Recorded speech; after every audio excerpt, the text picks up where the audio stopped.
This episode is brought to you by Experian. Are you paying for subscriptions you don't use, but can't find the time or energy to cancel them? Experian could cancel unwanted subscriptions for you, saving you an average of $270 per year and plenty of time. Download the Experian app. Results will vary. Not all subscriptions are eligible. Savings are not guaranteed. Paid membership with connected payment account required. Today on an all-new Dr. Phil. Kathy says her father spent her inheritance that was close to $1 million. What kind of a man does this to his daughter? When he cut her out of his will. Did you betray her? I didn't tell her the truth. She shut him out of her life. I will never speak with my father again. I came here to reconnect with my daughter. I'm missing your love. Did her inheritance cause the conflict? Was any of the money and controversy here yours? No. Or is it about more than money? I don't feel like I have a father that would protect me. What you're saying is you should have been there for me, so just say it. Or are you going to shut him out till you die because he made some bad decisions? Have a good show, everybody. Here we go. I know things are tough out there, but we can do this. If it matters to you, that's what I want to talk about. 10 seconds to air. We love you. Well, thank you. This is going to be a changing day in your life. Ready, camera 5. 3, take track. Go, Dr. Phil. Let's do it.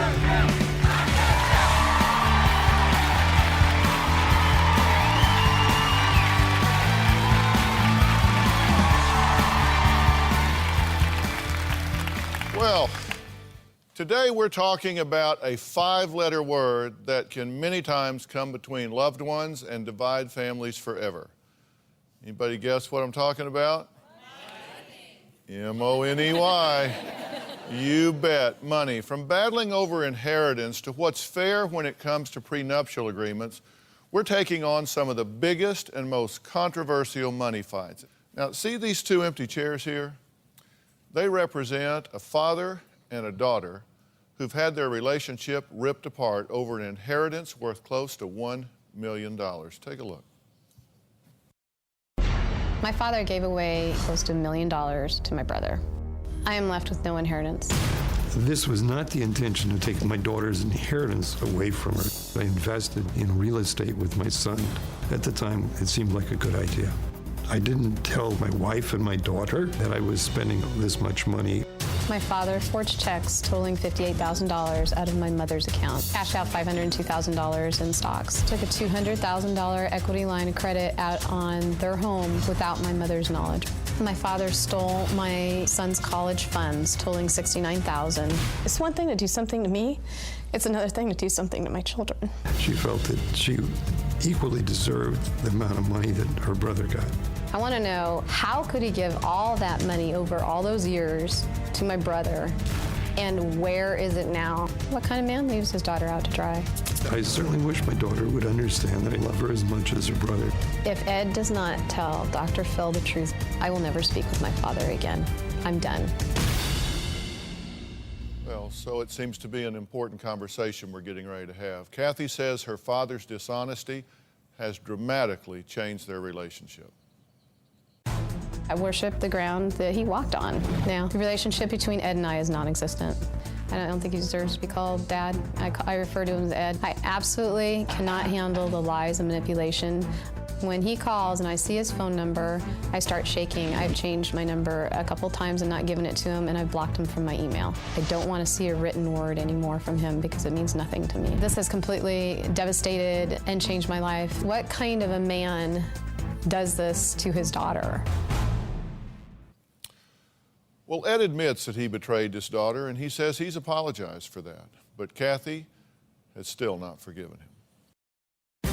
I certainly apologized to Kathy about what I did. It's very difficult to have a relationship. There's a lack of trust. I would like her to learn how to trust me again. I miss the grandchildren. I miss my daughter. I would like to have a relationship we had before. I feel like I've failed as a father. There's certainly a hole in my life, in my heart. Okay, tell me why you want to be here. I want an answer from my father. Why? Why did he give everything to my brother and nothing to me? Why did he lie to me? And how could he look at me and go on camping trips, play golf, come to my house, go to Christmases, and lie to me. Okay, and I'm going to get to you in a second and ask the same question here, but I really believe 80% of all questions are statements in disguise. And when you say, why did you do this? Why did you do that? Aren't you really saying you shouldn't have done this, you shouldn't have done that? Yes. I mean, this isn't really a question. You know there's going to be some explanation, and whatever it is not going to satisfy you. Because you're not asking a question. You're saying, you did me wrong, you shouldn't have done this. Right. True? True. I'm just trying to cut to the bottom line here because I've got one goal here, and one goal only. It doesn't have anything to do with making a television show. It doesn't have anything to do with playing lawyer or trying to get the money right, because I'm not a lawyer and I can't get the money right. The only thing I care about is this family relationship here. And I think it's terrible, the state that it's in. Ed, why did you agree to be here? Why am I here? The reason I'm here, my daughter gave me an ultimatum that this was the only forum that she would talk to me about in.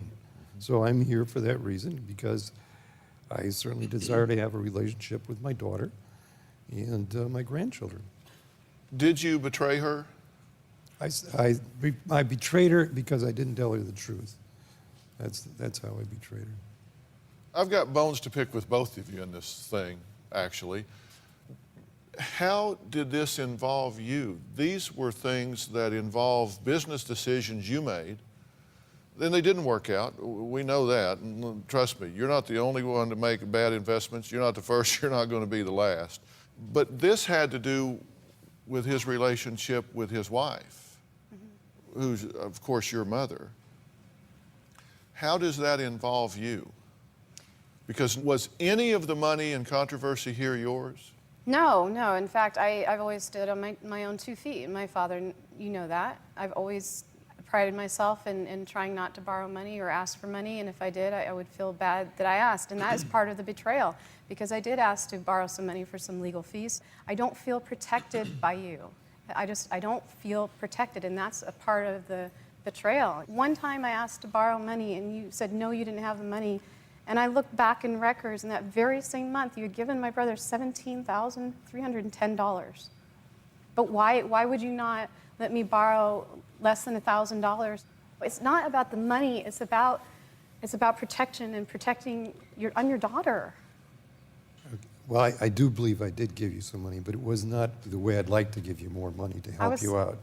I was standing in the driveway. I was getting into the car. I was getting ready to drive to the airport.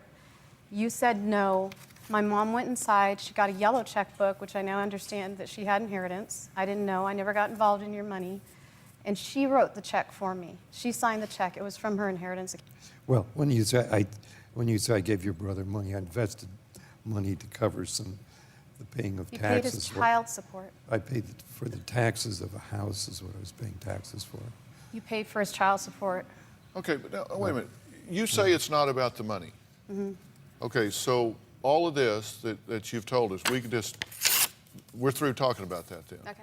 Okay, right? Sure. I'm trying to sort this out because you say it's not about the money, and I agree it's not about the money. You did some things that you didn't like, and he didn't do some things that you felt like you needed. Moral support, emotional support. But aren't you the one that has cut him out of your life? You say you're not there for me. You say you've changed your phone number twice. You don't answer emails. You don't call him father. You call him Ed. You say you're not there for me right after you tell us on tape that you've totally walled him out of your life. Is he supposed to climb that wall? I gave you a year to come clean and give me answers as to why, not just I did a stupid thing, but why did you do it? And no answers, and just, well, I just did a stupid thing. I don't know why I did it. And you're a smart man. You're a mathematician, you're a PhD, you're a smart man.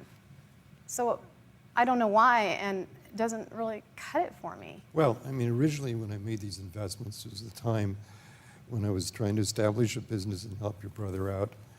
And at the time, you were well off financially. It's not that you're disinherited, because there is an inheritance that you are slated to get, because in all this the happenings, I did get separated, legally separated from my wife, which was a consequence of all these actions, and there was an equal division of property, and my daughter is slated to get my wife's half of that property. And so it's not that she's disinherited, but is that she hasn't received the money that I had available to give her at the time. So that's inequitable in that sense. Well, it is and it isn't.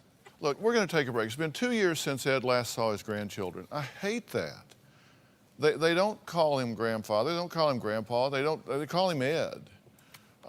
Lisa Bloom, our legal analyst, is here. I want her to weigh in on this for everybody involved to understand. But you got to keep your eye on the relationship ball here, because if we leave here today and there's still this angst between these two, then we've not made any progress. I don't want that to happen. We'll be right back.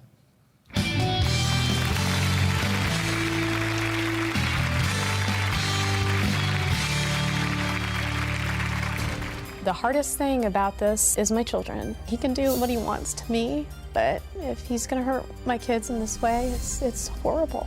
My children feel enormously betrayed by him. Ed is dead to them.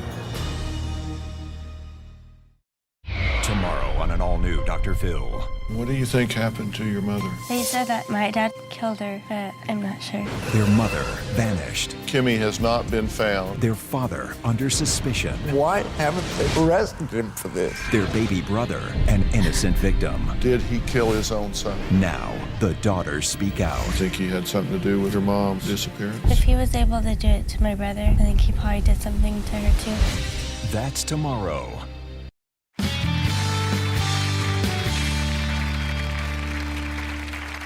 Well, the issue of who gets what when it comes to inheritance is one of the biggest fights that can come between family members. Look, Robin and I have 2 boys, and, you know, we're no longer spring chickens, or at least I'm not.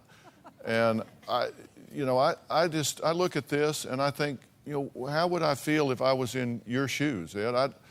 I don't want this between y'all or between any parent and child. Now, Kathy says her father spent her intended inheritance that was worth close to $1 million. Lisa, would you join me down here? Lisa is a top legal analyst. She's our legal analyst here at the Dr. Phil Show. I want to be clear so everybody understands that word intended is a big word, right? Well, that's right, because legally and morally, Kathy, what you call your inheritance is really called Ed's money. Your inheritance only comes to you, of course, once he is deceased. And so during his lifetime, he's entitled to spend his money as he sees fit. Now, I understand there's an issue between you and your wife, who you're separated from now, but that's been resolved as between you and her. And look, I'm a single mom, too, and I have kids in college, and I understand the pressure of paying for college, but I don't see how you thought this was your money to begin with, how you had a sense of entitlement to the money, such a strong sense of entitlement that you would cut your dad off. I have never had a sense of entitlement to anybody's money. What is it that you object to here? You say that he has squandered your intended inheritance with your brother. But what you're saying is intended inheritance should be typed up Ed's money. Well, that's right. I mean, unless you have a contract. And it didn't work out. I suppose if you'd made a ton of money on this, we wouldn't be here. Well, that was the objective. And right, so and that we wouldn't be here, more right? money for everybody, but it doesn't always work out that way. So, I mean, I have a little bit of a different take on this, because I know, Dr. Phil, you and Kathy both say it's not about the money, but it sounds to me like it is about the money, and you're upset that you don't have the money now for your children's education fund and your inheritance, but aren't your children your responsibility to raise and support? And I mean, in my view of the world, if dad helps, that's a lovely gift, but it's not his responsibility legally or morally. Okay, let me ask you a question, point blank. There were 4 college funds. One was to my brother's son, and the other 3 were for my 3 sons. You cashed out my 3 sons' inheritance, college funds, and gave all that to my brother, and you kept my brother's son intact. Didn't you? Well, didn't you? At the time, I was asked to divest those college funds for a legal reason. Absolutely not. Absolutely not. That is absolutely not true. Here's the thing, and listen, the reason I'm focusing on this is because we've got to get past it if we're going to say, okay, where do we start from here? Now, you said that there was a dispute between Ed and his wife, your mother, and that had been resolved as to them, at which time your eyes said, that's not true. It's not resolved yet. My father and I read the settlement agreement. My father and I argue that the pension has not been, the pension is still in a joint fund. Has not been distributed properly yet. But let me ask you something, and I'm not trying to play boy lawyer here. I've got my counsel right here. But I read the documents that this has been resolved between your mother and your father. My mother is too ill. She's too ill to handle certain situations. My father absolutely knows that. She's terminally ill and she's on oxygen 24/7. My father and I do we not argue about just about between $290 to $320 every single month? I would be happy for a CPA to do that job and not take both of us out of it and have it You wouldn't hire a lawyer. And so you're using my mom's lawyer, and my mom's not well enough, so I had to work with my mom's lawyer. So you and I were arguing the whole entire year. But that's between them, and they signed the agreement. And she had an attorney. So the attorney's looking out for her interests legally, as between her and Ed, right? Are we arguing every single month about $300? But that's not responsive to the question here. Listen, and this isn't a cross-examination. I'm trying to narrow the issues here. There were disputes between you and your wife.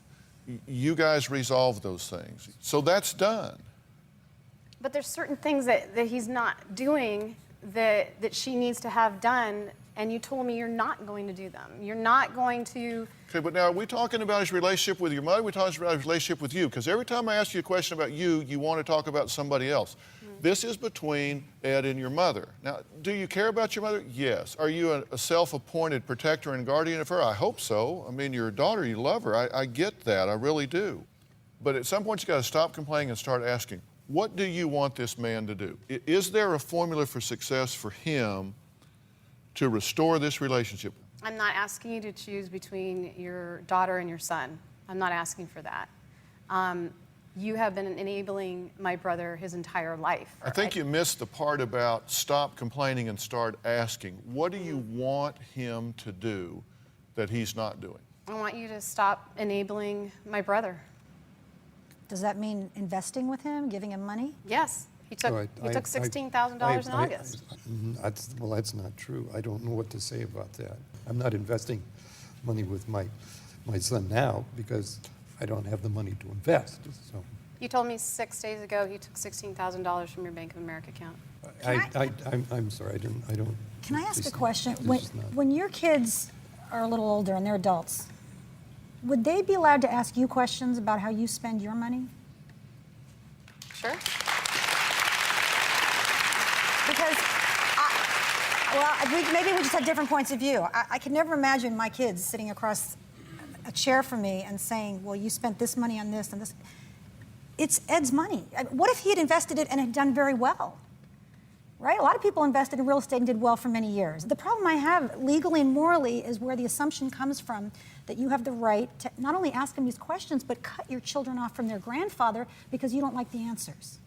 I actually, this went on since 2002, and I would go, there was several Christmases, and I would go to my brother and I'd say, wow, I'm so proud of you, you're doing great, you're doing this all on your own. And then I found out my father was giving him $50,000 a year, and that feels like a choice right there. It feels like... Okay, but listen, and I appreciate you hanging with me here. You're being patient. Well, no, you are. I know you are, and I appreciate your being here. I do have a plan. I'm trying to get this somewhere. I said, what do you want him to do that he's not doing? You said, I want him to quit enabling my brother. Okay. What else? I want him to stop lying. He's lying to me right now. How can I, if he's hurt me to this degree, how can I trust him with my children? He's betrayed my children. And what else? Is that it? Stop enabling your brother and stop lying to me? Stop lying to me. That's a pretty short list, but there are multiple things on the list, right? And there's a ton of things on the list. Okay, and I want to talk about those. We'll be right back. Across this great country, from coast to coast, you've told me about the crossroads we're facing. That's exactly why I wrote We've Got Issues, How You Can Stand Strong for America's Soul and Sanity. This book isn't just a conversation starter. It's a roadmap for standing strong in the face of adversity, for embracing our core values when they're needed most. We're talking about real strategies for real people dealing with real issues, from navigating the complexities of today's polarized world to fortifying our families. And I set forth in the book 10 principles that I think are critical for a healthy society. This is not about politics. I'm not a politician, don't want to be a politician, don't know enough about politics to talk about it. But I talk about every angle of life as we know it, from family and relationships to the burning issues that are shaping our world today. We've got issues, how you can stand strong for America's soul and sanity. And you'll find it anywhere books are sold. It's about time we start addressing what truly matters. You're a podcast listener, and this is a podcast ad. Reach great listeners like yourself with podcast advertising from Lips and Ads. Choose from hundreds of top podcasts offering host endorsements, or run a reproduced ad like this one across thousands of shows to reach your target audience with Lips and Ads. Go to lipsandads.com now. That's LIBSYN ads.com.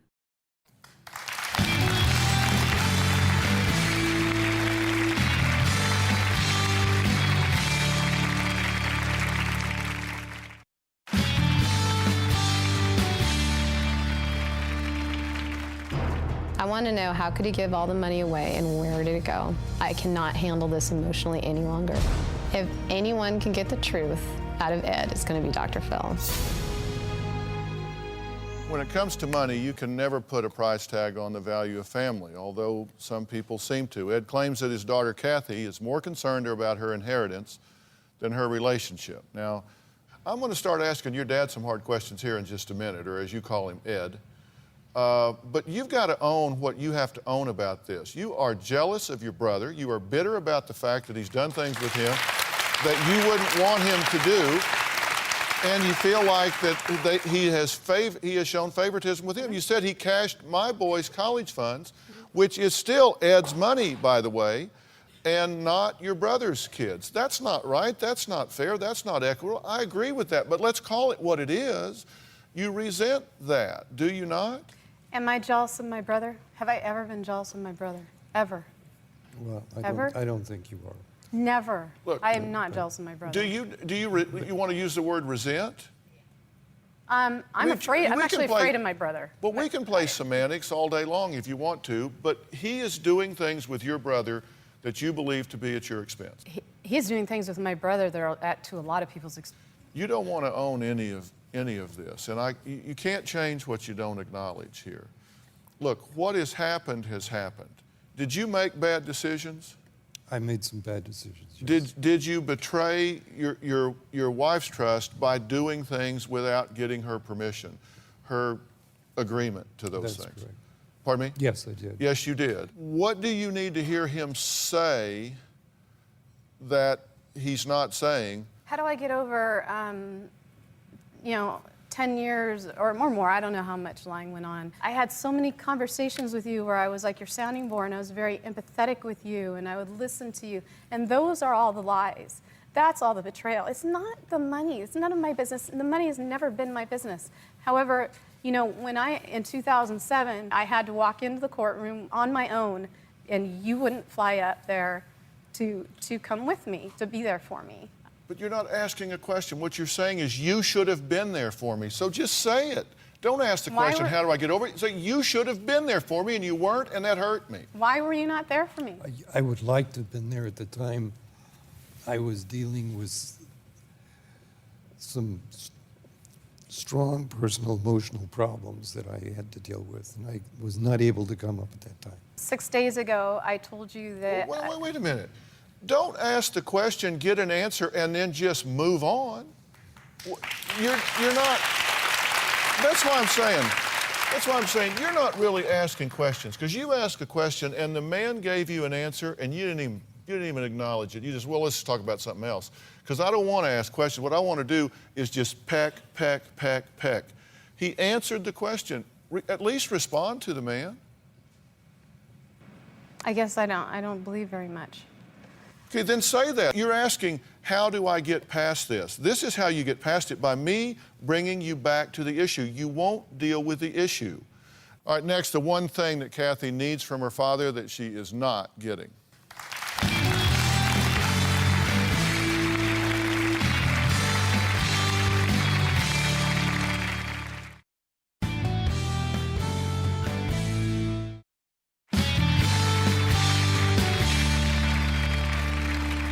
My opinion of the issue is you do resent what has happened with your brother. You do resent that he has treated him one way and you another. That makes you hurt inside. I get that. But you say, oh, no, that's not true. I don't feel that way. You do feel that way. Well, I think I was responding more to what you were saying. That's their money. It's not yours. And I acknowledge that. Of course it is. You acknowledge it intellectually, but you don't acknowledge it emotionally.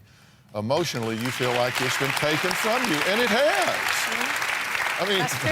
I believe with you that it is what that represents.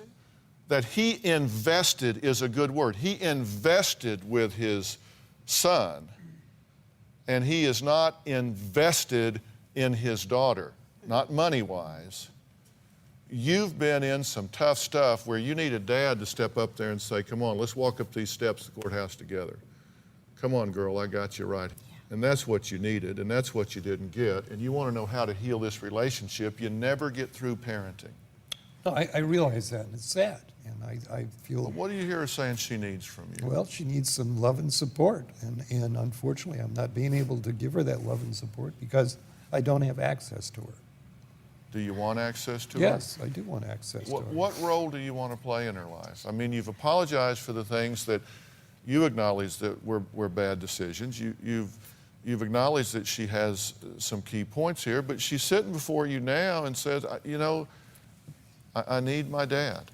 I'd like to be able to help her emotionally. I'd like to be there for my grandchildren. If there's some way I can step into your life and repair the damage and find a way to be together, that's the reason I came to sit here. This was about the last thing I expected in my whole life to ever be doing. I agree. I came here to find a way to reconnect with my daughter. I wouldn't be here otherwise. Tell her what you want.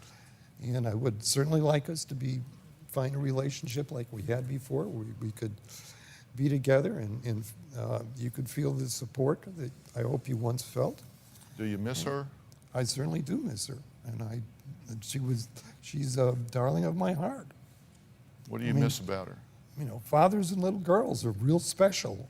Tell her what you miss about her. Well, I just miss, sitting down and talking to her. I miss. Oh, tell her. Don't tell me. Tell her. Tell her what I miss about you is. I miss going camping with you. I miss talking to you. I miss talking to you about your problems. I'm missing your love and the love of the grandchildren. I certainly would like to be able to move back to where we were at one time and be able to go on with our lives. Life's short. That I know.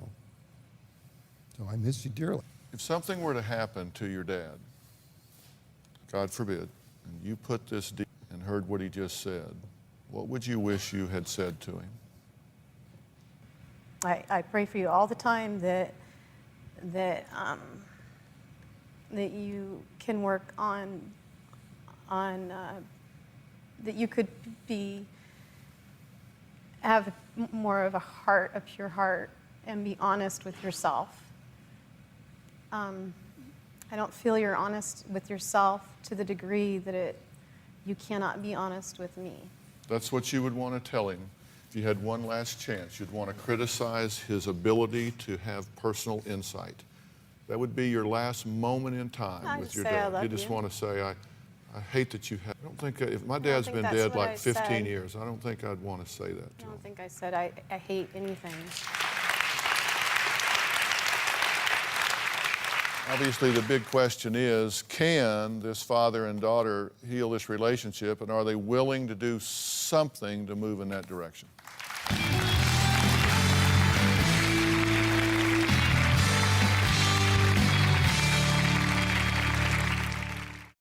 Tomorrow on an all-new Dr. Phil.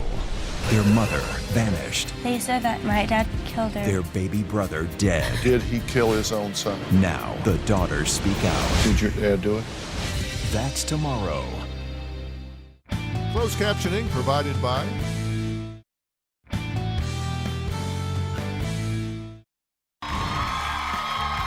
If you would like to purchase a tape or transcripts of your favorite Dr. Phil show, please log on to drphil.com or call 866-4-DR-PHIL.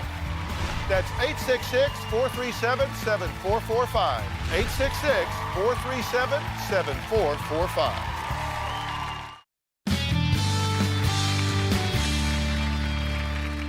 You know, the past is over. The future hadn't happened yet. The only time is right now. The only place is right here. Is there something that you want him to admit? It's just one core issue. I don't feel protected. I don't feel like I have a father that would protect me. That's sad. I mean, you have said that before to me. To be able to protect you, I'd have to, be able to be in your life, and I'm not really in your life right now.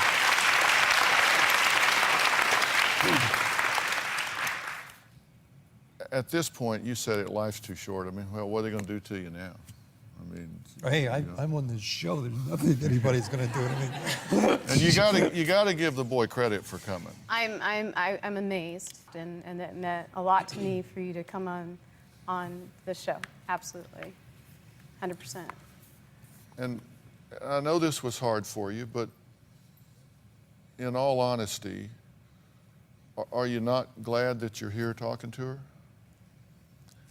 I'm glad I'm sitting here talking to my daughter. At this point, can you say to her,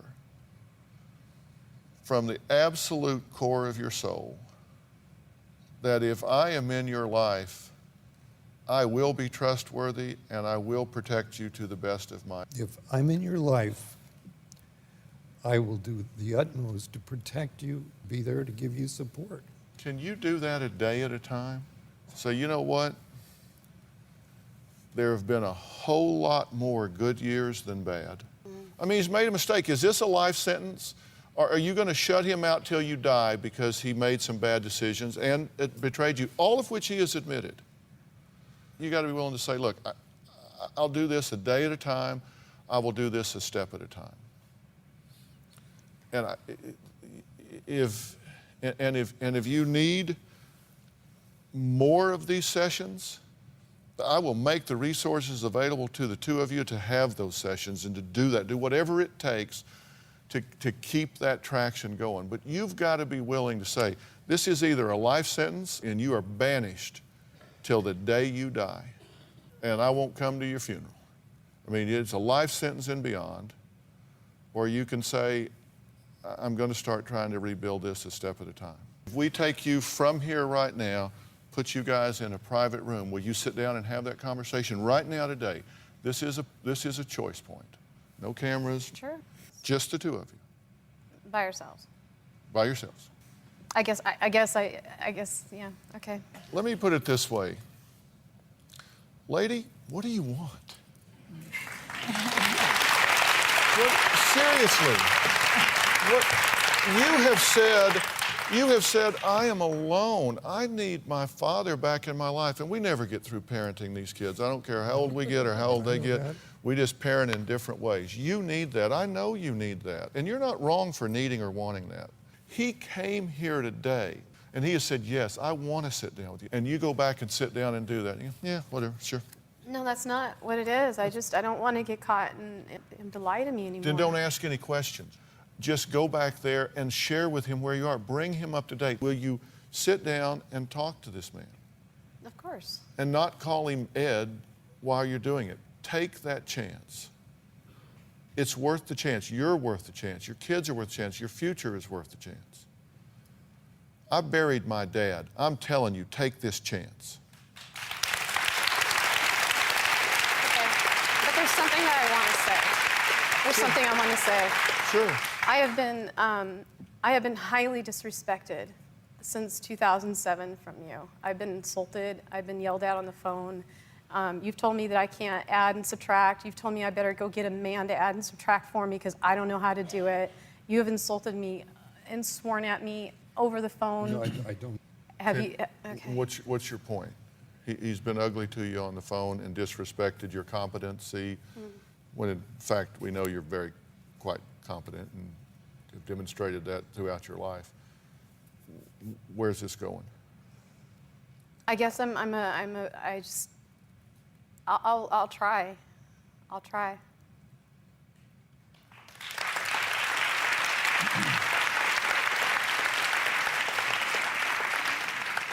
All right, when we come back, we're going to talk to a woman who wants to know if she's entitled to more money than her prenup states. We're going to find out more details about that after the break. These guys are going to head off. Thanks.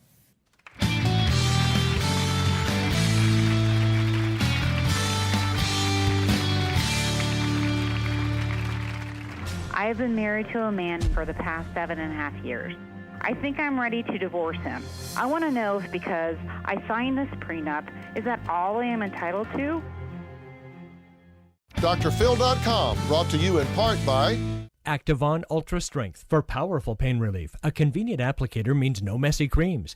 Activon, applied directly where it hurts for joint pain, muscle pain, arthritis, and backache.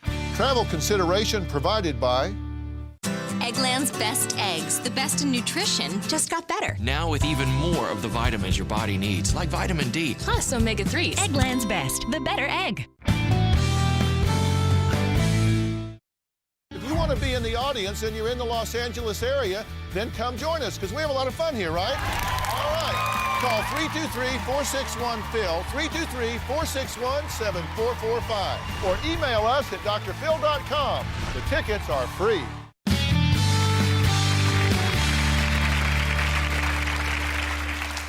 We've been talking about bitter family disputes that seem to be centered on money, and I really hope all of you at home listened to a lot of what I had to say and what Lisa had to say about this sense of entitlement. My next guest, Stacy, wants to know if she divorces her husband, will she be owed more than her prenup stipulates given her unique circumstances? Take a look at this tape and then we'll talk. Dear Dr. Phil, I have been married to a man that is 24 years older than me for the past 7.5 years. He is a very successful businessman, so when he asked me to sign a prenup, I had no problem with it because I wasn't in it for the money, even though I do feel like I am his trophy wife. The problem is I recently found out that he has been looking at things on the computer that I am disgusted by, and he's been hiding money from me in secret accounts, and I am not in his will. I think I'm ready to divorce him, but the prenup states that I only get $20,000 a year for 5 years. I want to know if because I signed this prenup, is that all I am entitled to, or do his lies and my giving up my career for him entitle me to more money? Sincerely, Stacy. All right, Stacy is with us on the phone. Stacy, is this a sustainable marriage in your opinion? No, he's not talking about any of this. He won't admit to anything that he has done. All these things I've found out, he's possibly gay. That he's not talking about. He says, I'm going to put you in the will. I'm going to show you all the financials. And it's been 2 months, and he's not owned up to that promise. Okay, well, we're back talking about money again, and that just seems to just be pervasive in all situations. What I'm asking you is, you had a mindset when you got married of what marriage for you was going to be. Right. Is that what you have? No. I thought he was a perfect man for years. He was wonderful to me. I was totally duped because I find out all this stuff about him, and I don't know who he is. My whole idea of who this man was has been shattered. He doesn't care what happens to me at all. I mean, I said, what happens if you die tomorrow? He said, well, you'd have to sell the house and get a job. I have often said people almost always divorce somebody different than they married. Okay? Yeah. I mean, think about that. And if the marriage is not right, if the marriage is not sustainable, then it doesn't matter what the financials are on getting out. You don't want to stay in a marriage that isn't a marriage. Where is she on the prenuptial? Okay, first of all, courts love prenups because everybody likes something that makes their job easier, right? And so instead of having to wade through all of the finances and all of the marriage, the court says, great, I have a contract that two people entered into when they were in love as to how everything would be divided up, and courts generally want to uphold that. And so probably you're going to be looking at the $20,000 a year. But, and here's the but, if there was fraud in the inducement, in other words, if he lied about being heterosexual at the time that they got married and he's been gay all along, that's a big lie. And that's the kind of lie that goes to the heart of the marriage. And I think she'd have a good argument for fraud in getting the prenup undone if you can show that he knew he was gay at the time you got married. This isn't something that just happened in the last few months. Okay. Yeah, and I know what you're saying, and it's not that there's something wrong with being gay, there's something wrong with the misrepresentation Exactly. of what you are or are not. Right, exactly. And that's where, and so you're saying that the best approach to that would be that there was fraud in the inducement, but she has said they've been married for 8 years, and for many of those years, it was wonderful. Right. So it's highly unlikely that that's a sustainable... Well, the question is, was he living a lie all of this time? I mean, these emails and the stuff that you found online, has that been going on for a long time? You just discovered it now? And, you know, if there was financial fraud at the time of the prenup, that would be another ground. The question is, what happened at the time you got married 7 years ago? Right. Okay. So that's going to be your option if you have it. So and as you say, that's probably going to be pretty hard to prove. Yes. But that's the way to approach this if you're going to challenge the prenup. That's the angle correct? I'd go after. All right, Stacy, does that answer your question? It does. I thank you very much. I'm trying to get my ducks in a row. You know, I didn't have any money saved. I'm totally, going to have to leave my home and start all over. And it just doesn't seem fair. And I do know I signed this prenup, but I didn't know that he was this person. And that's the key, what you didn't know. And so hopefully you'll find that something you can talk about and pursue. Stacy, thank you. Thank you very much. Now, it's interesting. These prenuptial agreements got everyone buzzing on my Twitter page. I posted this tweet just yesterday or the day before.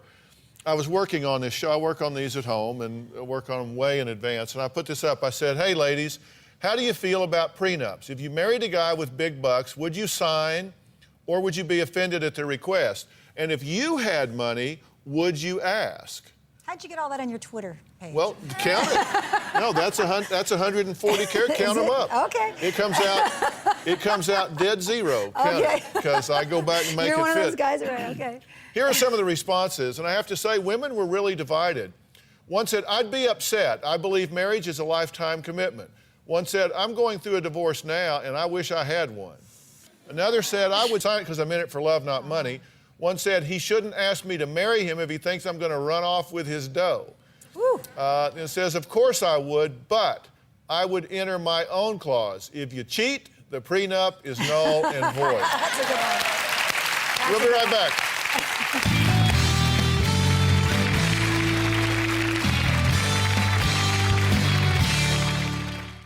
The people of Haiti still need your help, so please log on to drphil.com and donate to the American Red Cross Earthquake Relief Effort.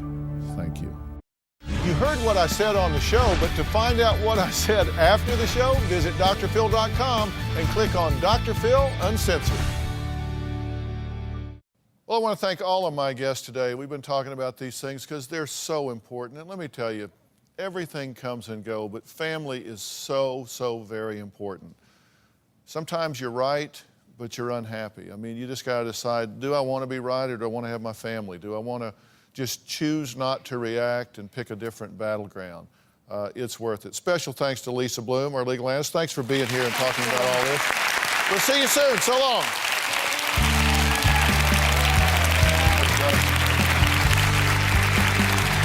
See y'all.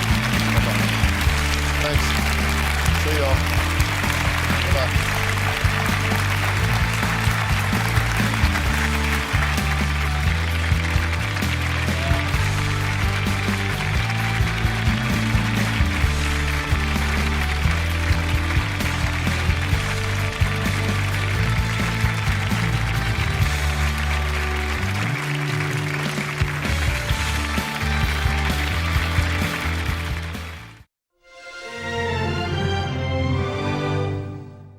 Well, I want to thank all of my guests today. We've been talking about these things because they're so important. And let me tell you, everything comes and goes, but family is so, so very important. Sometimes you're right, but you're unhappy. I mean, you just got to decide, do I want to be right or do I want to have my family? Do I want to just choose not to react and pick a different battleground? It's worth it. Special thanks to Lisa Bloom, our legal analyst. Thanks for being here and talking about all this. We'll see you soon. So long.